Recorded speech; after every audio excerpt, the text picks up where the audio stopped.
Bonjour à toutes et à tous, bienvenue dans cette nouvelle vidéo pour une critique du premier film de Spider-Man de Andrew Garfield, donc vous l'avez dit, l'extraordinaire Spider-Man, ou si vous préférez, The Amazing Spider-Man.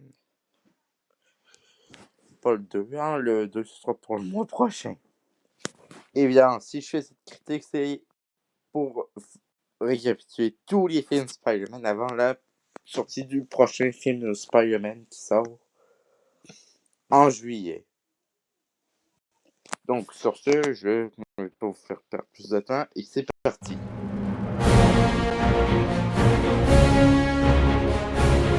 Alors, on va essayer d'être bref pour ça. L'histoire de ce film, c'est Peter Parker et il va visiter Oscorp pour essayer d'entrer en contact avec le docteur Curtis Connors. Mais il va se perdre, il va se faire mordre par une araignée. Il va essayer de retrouver celui qui a éliminé son oncle. Sauf qu'il va jamais le trouver, il va même abandonner cette quête-là, ce qui est bizarre. Entre-temps, il y aura le lézard, qui est en fait le docteur Connors, et qui attaque la ville, et qui a un objectif un peu bizarre, là, mais bon.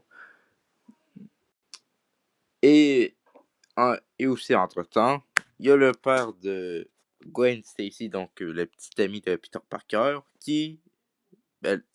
donc le père, là, pour me répéter un peu mieux, qui veut essayer de retrouver Spider-Man parce qu'il croit que c'est un criminel. Oui, là, il a carrément pris la place de J. Jonah Jameson. Mais bon, pas vraiment grave, ça. Mais bon. Et à la fin, ben, le capitaine Stacy, donc le père de Gwen, il va perdre la vie. Et Spider-Man, il a un peu le remords et il doit lui faire promettre une affaire. Qu'il ne tiendra pas, d'ailleurs. Parce que dans le deuxième film, il faut voir le résultat. Donc bon. Alors, est-ce que Andrew Garfield est un bon Spider-Man?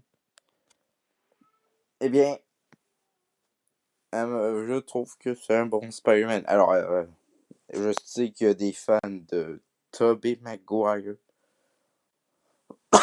et Tom Holland, hein, évidemment. Ces fans-là existent. Et aussi les fans d'Andrew Garfield. Oui, à un moment donné, je pensais que c'était Andrew Garfield le meilleur Spider-Man. Mais bon.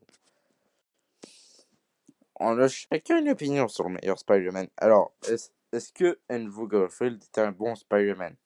À proprement parler, oui, c'est un bon Spider-Man. Il y a quand même une bonne écriture, là, dans le sens. Il est fidèle au vrai Spider-Man. Dans les bandes dessinées, tout ça. L'acteur est parfait. Et je trouve que le costume de ce premier film est très bien.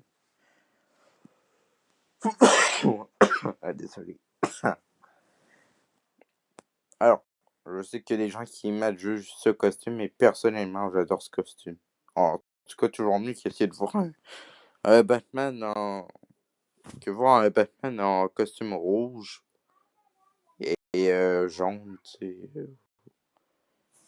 sais. Genre, imaginez le délire. Si ça existe vraiment ce costume-là de Batman, les gars, comment être choqué.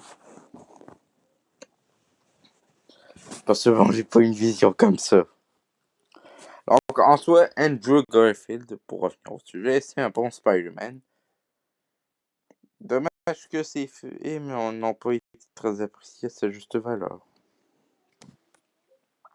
C'est très triste. Mais bon. Aujourd'hui, on veut toutes. Ben, la plupart des gens veulent son troisième film qui n'arrivera jamais. Alors, est-ce que le lézard est un bon méchant? Alors,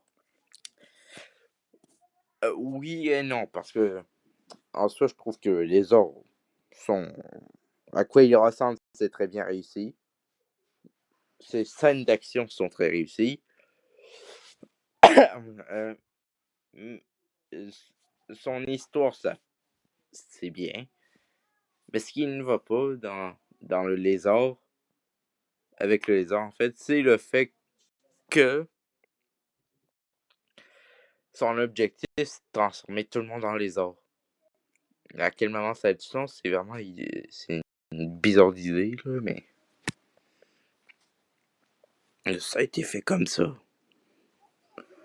Pas vraiment à contredire ça, même si je trouve ça vraiment bizarre comme idée. Mais bon, après, c'est pas un mauvais méchant non plus, là. Mais on peut avoir mieux comme méchant. Ça, c'est mon avis, hein. Bah non, en fait, c'est totalement vrai. On peut toujours avoir des meilleurs méchants que le lézard, là. Mais bon, le lézard, il était fait comme ça, on le laisse comme ça. Heureusement que cette dernière apparition, il était pas comme ça, là, c'est son objectif. Parce que je vous dis, quand il est revenu, genre, si quelqu'un se disait, waouh, je vais refaire la même affaire, hein, ça aurait été assez bizarre. Alors, est-ce que l'extraordinaire Spider-Man est un bon film? C'est vrai que j'ai entendu dire qu'à l'époque où il est sorti, c'était critique. Bon, beaucoup de gens chialaient sur le fait que Tobey Maguire était le meilleur Spider-Man à jamais. Alors, est-ce que je vais contredire l'argument? Oui, vraiment, arrêtez de croire ça. Ah non, en fait, non, non, c'est pas ça que je dis.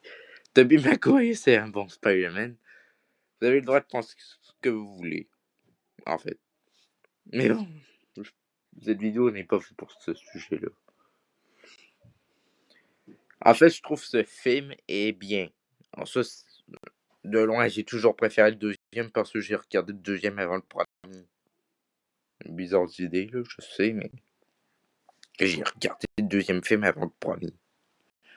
Pas la première fois, ça m'arrive. Mais en soi, comme premier film, ça peut aller. Alors, c'est sûr, c'est pas le meilleur film Spider-Man. C'est même l'un des plus bofs. Bon, c'est un bon divertissement, mais c'est pas le meilleur. Vous comprenez l'argument. C'est pas le meilleur, mais ça passe. Ça passe ou ça casse.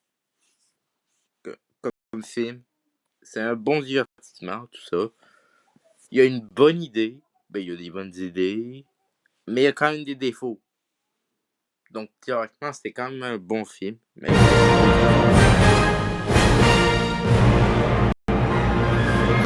Alors, en conclusion, l'extraordinaire Spider-Man 1 avec Andrew Garfield, c'est un bon film. C'est pas le meilleur. Il y a des défauts, oui. Il y a des qualités aussi. Donc, bon. Évidemment, les acteurs sont bons aussi. Mais bon, ça, c'est pas vraiment un sujet important, je trouve. Alors, c'est la fin de cette vidéo. N'hésitez pas à mettre un pouce pour soutenir, à commenter avec du respect et une utilité à votre commentaire, à partager pour qu'elle soit un peu plus regardée et évidemment à vous abonner pour ne rater aucune vidéo. Et ça aide la chaîne un peu plus se développer. Donc sur ce, je vous dis, je vous retrouve tous les samedis